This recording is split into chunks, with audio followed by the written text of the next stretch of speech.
Hello and welcome to the C-Suite of CEO Chatting. Yes, I am your host, Shawanna Kennedy. I'm excited. To be here because this is part two, a special with Dr. Marlene Carson. Now, see, you got to go check out part one because Dr. Carson is a international speaker. She's a three-time author. She's also currently, and that's what we're about to get into, the juiciness of what she is doing currently. Also, we're going to be talking about that blend of what that looks like of being a CEO and then her advocacy work as being a part of what the U.S. Council. She serves as chair for the U.S. on the U.S. Council Advisory for Trafficking. So I'm excited. So let's not delay. Let's get Dr. Marlene Carson in.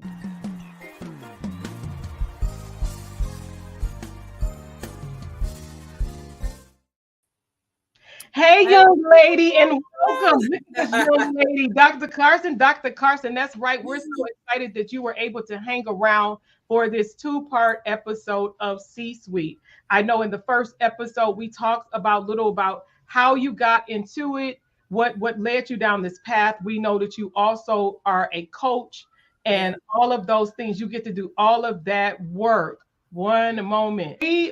We are so excited that you're able to hang around for this two-part episode. So if you didn't check out part one, you got to get in it because she talks about how she even started, what that looks like, right? We even talked about, I've already received my copy of even her new book called Pimp.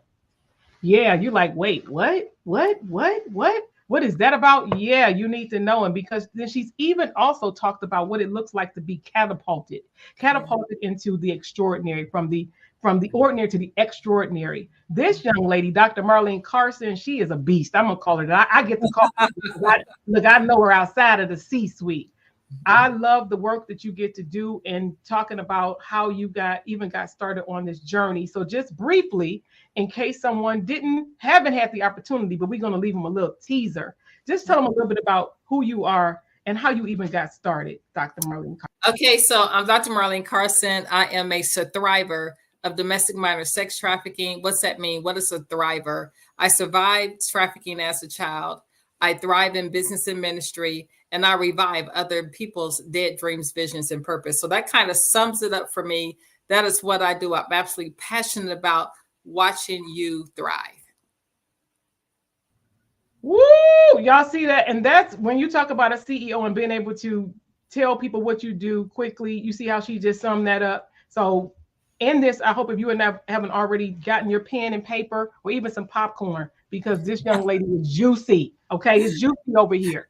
Because you even made reference to what it is from the C-suite to the streets. Yeah. From the C-suite to the streets. Let's talk about that, because as we prepare to talk about some of the other, the heavier. So this is not for the faint at heart. It is a subject that is real. It is alive. There is injustices. So as we even get into that, talk a little bit about what was going on with you when you even realized what that looked like for you from the C-suite to the streets. Well, you know what's interesting, Shawanna? I had a mentor who was a C-suite executive. And she came alongside as I was coming out of the life, still very broken, didn't have my life together at all. And her and her husband rented me an apartment, me and my children. And so when she did that, she said, I'm going to help you make money. Like, how are you going to help me make money? And she worked for this. Well, she's political. Okay. But she had a little side hustle going on. And her side hustle was this makeup company called Arbonne. Have you ever heard of Arbonne? It's like Mary Kay. Okay. But it's an all natural product. It's called Arbonne. She said, I want you to sell this product. And I'm like, no, wait a minute. You want me? Can I just be real on your show? Come on. Okay. You want me to go from making thousands of dollars a day selling sex to selling some lipstick? I don't think so. Okay. She said, Marlene, if you just listen to me and let me train you, you're going to do very, because I knew how to sell. Okay. I knew how to sell so much, Shawanna, to be honest. I probably didn't have sex as much as people would think that's listening to this podcast, because I knew how to talk. I knew how to create an atmosphere. So I'm not doing all this extra, okay? And so that's a whole nother I show. know, but y'all hear that, y'all. So this is That's not a for whole the faint nother of show. heart. I'm gonna tell you right now, if your children are with you and they're watching and listening, you might want to have them leave the room. But however, if you want them to learn and be educated on the signs Yeah. and things to do, Yeah.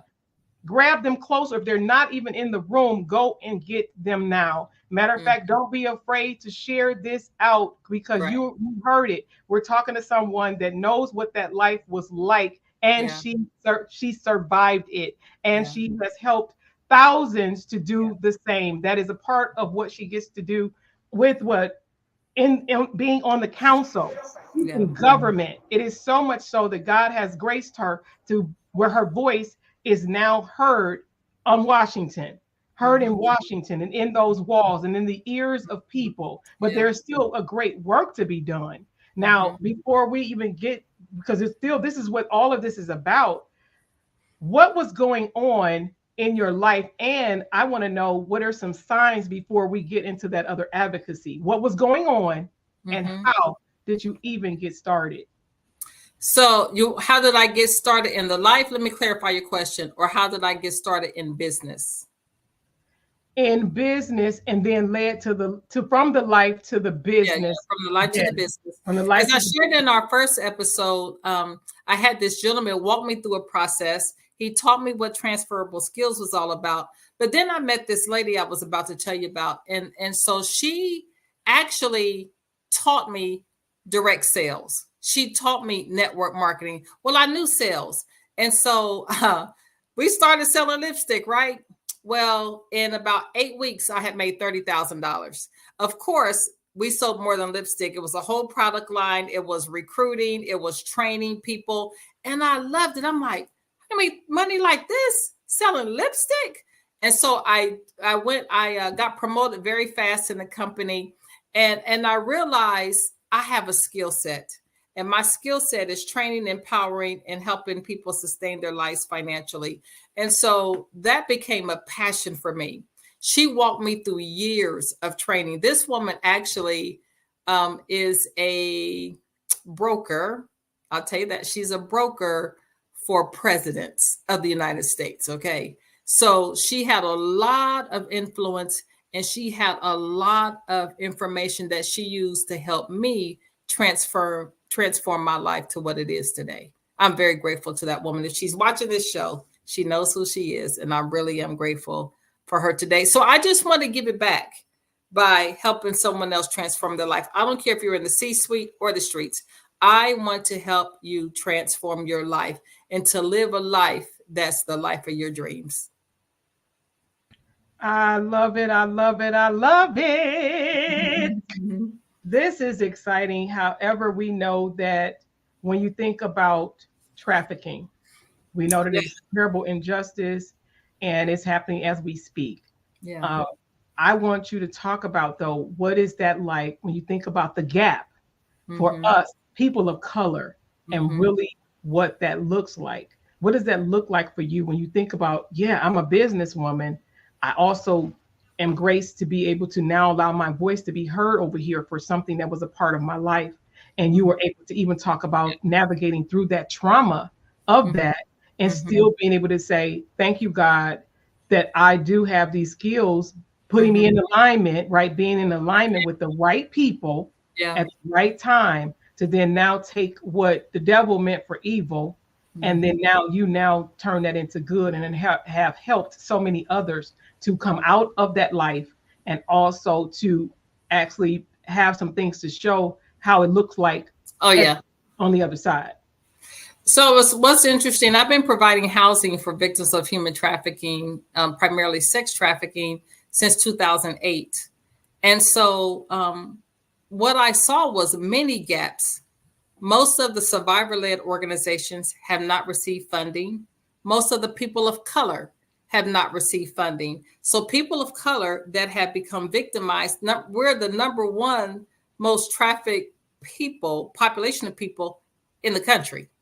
And so for us not to receive funding for specialized culturally diverse programming for us means that we have to go to other people's programs and we have to conform to the way they do things.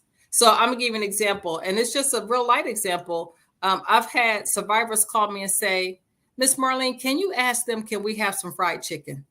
Wow. I'm sick of eating avocados every day.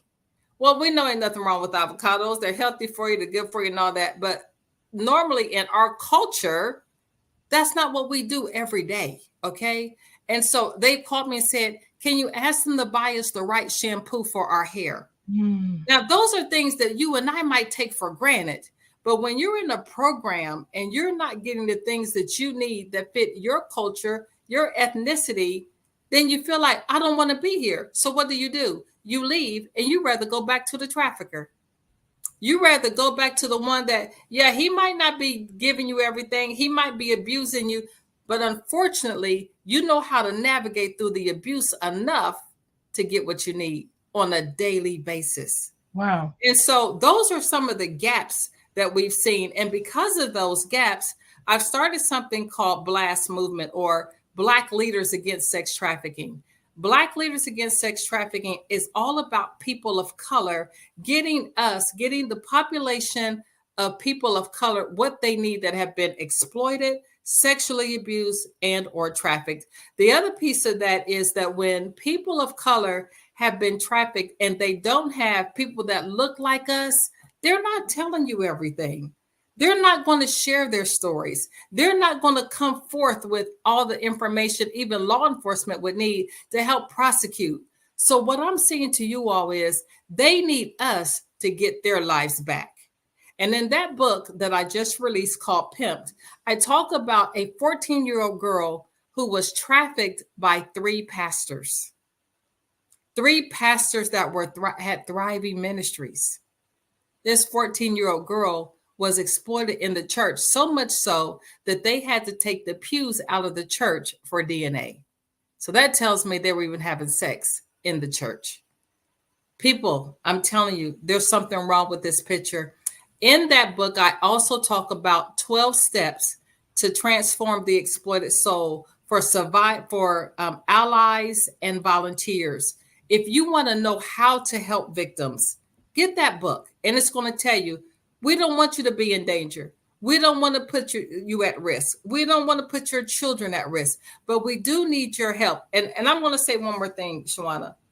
Whenever I go to groups and they ask, well, what can they do? This is a question I'll ask. What if? What if you can do what you love to fight what you hate? And so what I'm saying is, let's say you do media. And so let's say you have a client that wants to be on your, wants you to help them do media, and they might not have the budget. You can potentially donate an hour to them. So that hour to them is huge when you don't have a budget to do it. Someone else might be a graphic designer. So, matter of fact, we had a law firm. Our law firm used to charge us $425 per hour. Okay. So, we wasn't calling them every time we had an issue, period. $425 an hour. Right. But they came to hear me speak one day. And about 3 weeks later, they called me back. They had a meeting. They took their fee down to a tithe to $42 an hour. So they did what they love, which is law, to fight what they hate, which was the injustice of trafficking. That's all we're asking people. Do what you do. You don't have to come clean the toilets. You don't have to babysit anybody's kids. That might not be your thing. But if you love whatever it is that you love, use it to help somebody else. That's all we're asking. Woo! If you are not following Dr. Marlene Carson, make sure you're following Dr. Marlene Carson. Also, make sure you've seen it go across the screen and we'll see it. And you'll make sure you have all of her information. Make sure that you even go in there and donate. Her website is where you can donate to the cause, because this is something you heard her say. It's been since 2008 that she has been on the journey of helping others, right? And then you talked about in your book, though, now, when you had the audacity to say, now I'm about to really tell it, I'm about to really write some things down and make it plain. what is actually some of your being when you think about it? Because if you check out episode 1, the first episode, the first part of this is she talked about being able to monetize everything as a CEO. Okay. So when you think about the book and think about this as a business, what is your thought? What is your hope behind the book? I have two hopes behind that book. One is that you will become educated enough on trafficking where you keep your own children safe. That's number one. You know what I'm saying? I know people right now that they didn't go to church, but they sent their children to church and they didn't know what was happening at church to their children. And so I know victims of exploitation that was exploited in the church, male and female, that was exploited in the church, and parents, they don't even have a clue. As a matter of fact, some of them are just now telling it. And one particular person is like 68 years old. She never told it.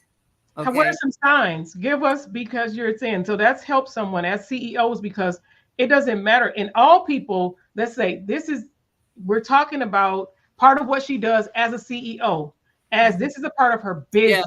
Yeah. So let's make sure we want you to make sure you understand that. But this is something that is happening all across the globe, but also not just even as it relates to trafficking, but signs of when people are doing things and you need to pay attention to your children. Let's talk about some of those signs to look out for, and then lean into how it can even go from that to this. Yeah. So some of the signs, when you see your children literally changing right in front of your eyes, and you understand, like, they go from before I was exploited, I'm like I kind of am now. I was always talking. I didn't meet a stranger, always having fun.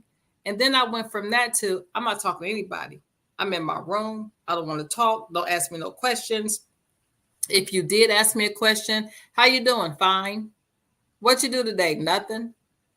And some of that is just teenage growing pains. That's, what we go through as teenagers. But some of it you need to dig a little deeper.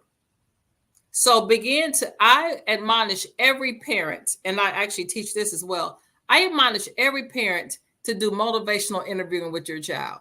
What does that mean? Don't ask them closed-ended questions. Ask them open-ended questions all the time. If you really want to know something that your child is into, what's really going on at school, if they're being bullied, if they're being groomed, if you don't know what grooming is, find out the steps to grooming. Those are things where a perpetrator is starting to learn the victim. Is starting to really kind of cater to the victim. And so you want to know those processes to grooming. And then when you see the transition in your child's personality, do some motivational interviewing with your child. I do like how you said it, because I've never heard it put like that. The motivational. Yeah, that's what it's called. Motivational interviewing is asking open-ended questions. We train on motivational interviewing for parents.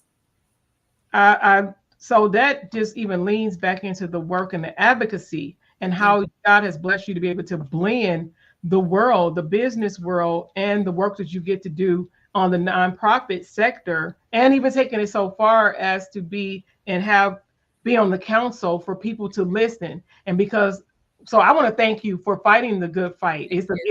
It's an injustice, but for having people like you to still want to speak up and speak out about injustices that are currently happening. So I need you guys to lean in, tell somebody, you have to say something. If something don't look, if you see something, say something. Say something. I know that this has been an amazing episode, these 2 episodes and times together, because Dr. Marlene Carson is involved in a lot of things, and I appreciate her time for even pausing to come. But I need to make sure that in case someone could happen to be listening, or somebody knows somebody that could be listening at this, and nobody even knows what's going on, I need to even talk to that person for just a moment. Talk to them. There's 2 things I want you to do, though. I want you to put up the BLAST website, blastmovement.org. Go to that website. You'll get a ton of information and some resources. But I'm going to tell you, when it comes to trafficking, specifically children, there's a couple things that you definitely want to look for. Again, I talked about their personality changing. You see the differences in the way your child is acting, as opposed to how they used to act. Well, the other piece is if you see your child with new things, new clothes, hair done, new cell phone, and then you're not buying it, where are they getting this stuff from? Some of these kids will, unfortunately will lie and say, I found it. It's my friends. They gave it to me. Don't take those for answers. Who's your friend that's giving you a $1,800 iPhone? No, you need to find out who these people are and how are they giving this to your children, and then make them give it back. You know what I'm saying? Because there's ties to everything. Lately we've been seeing all kind of news where people have been exploited and never said anything for years. I'm tired of these kids being exploited and we don't find out until they've already gone through the process and it's too late. We need to get into some prevention and stop it before it starts. So I say to you, get educated on trafficking. Go to www.blast movement.org and get some education. There's programs on there you can sign up for, and then also get the book Pimped. Wow. I hope you are enjoying this episode with Dr. Marlene Carson. Such a wealth of information, such a wealth of knowledge.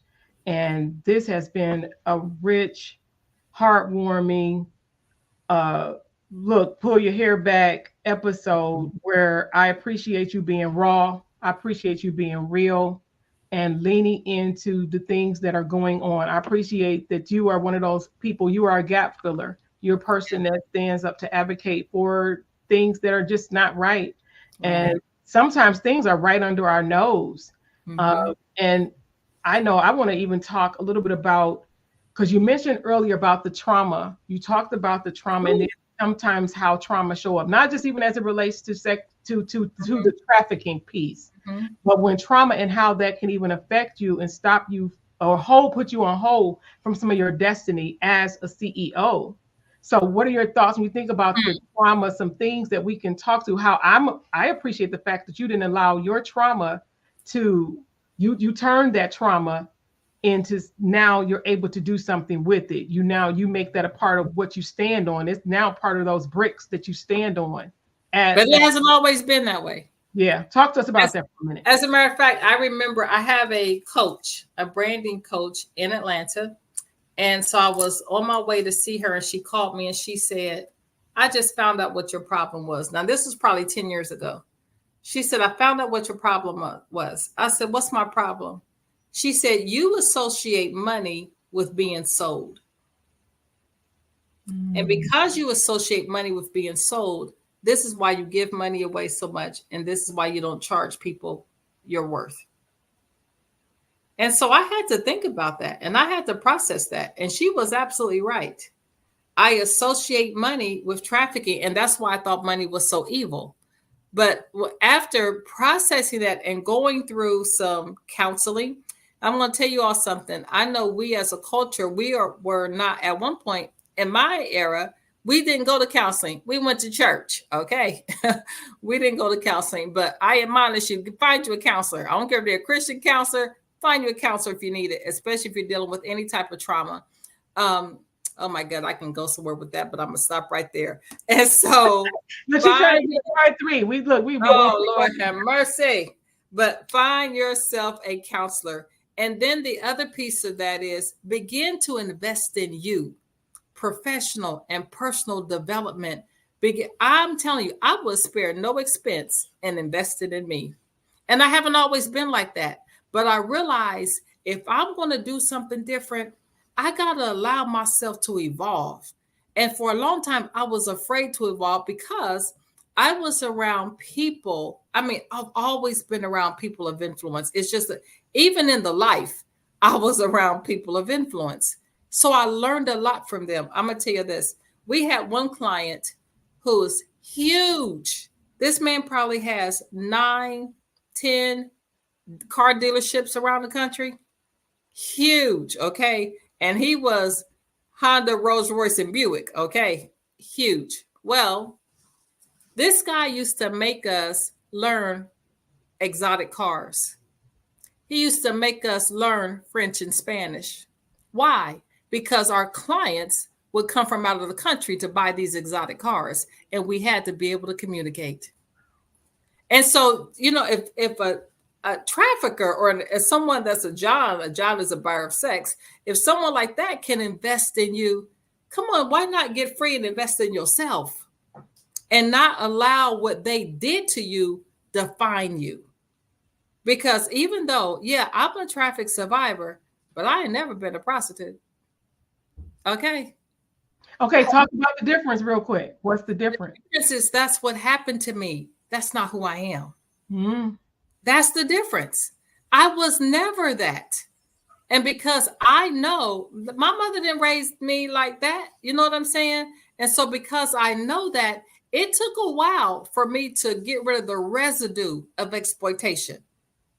But baby, when it's gone, never to return, never to return. And so now I can live a life free, and I make my own decisions, and I do what I want to do. You know what I'm saying? Not nobody trying to navigate my life and tell me what to do. I do what I want to do. I appreciate your vulnerability. I appreciate your transparency in this conversation. We already know we're trying to be sensitive to the airwaves. It could go a lot deeper. Yeah. And you can, because you were even talking about, you mentioned even some of the terms. There's even things that we the average Jane or Joe, are clueless of different things and names that things like that are called, and they're being talked about right under our noses, and we have no idea. But in that book, there's terms. I have definitions in the back of the book. I love that. I have definitions in the back of the book. Yeah. I mean, there's a lot of terms like a renegade, or a lot lizard. You ever heard of a lot lizard? Never. I'm glad to know that. Well, a lot I'm really glad to know that. Look now, because see, I just, I knew it just was released, so I just got my copy. Yeah. So I'm going to dive into that because I do want to know more. I want to know more because I have daughters, I have a son. Yeah. And I want to know these things so that I'm able to even help somebody along my way. Yeah. To be able to be open up about more of this in conversation, because you don't know what you don't know.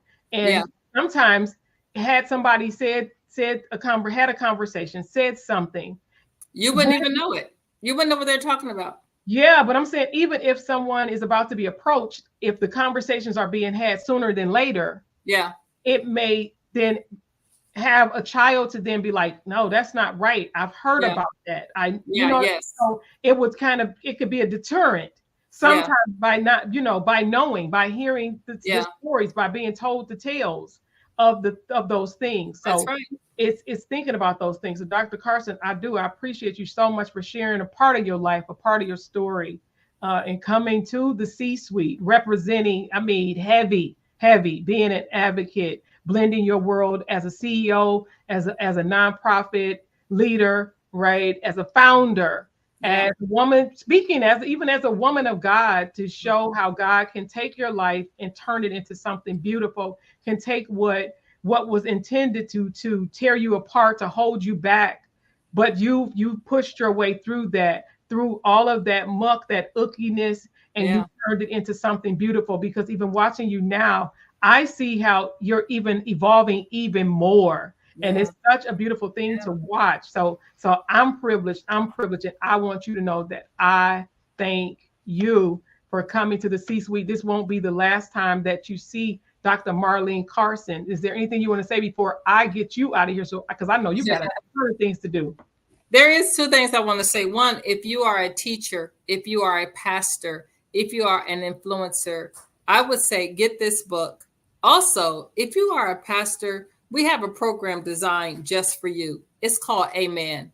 Amen stands for advocates, mentors, entrepreneurs, and navigators. And we'll come in and do an assessment of your church. We will see where your strengths are, where your skill sets are, and help to. This is the thing, Shawanna. I don't believe a pastor should have the weight of taking care of everything in ministry. Okay. I just don't believe it. I believe a pastor should be able to study the word of God, pray for his people, and feed the flock.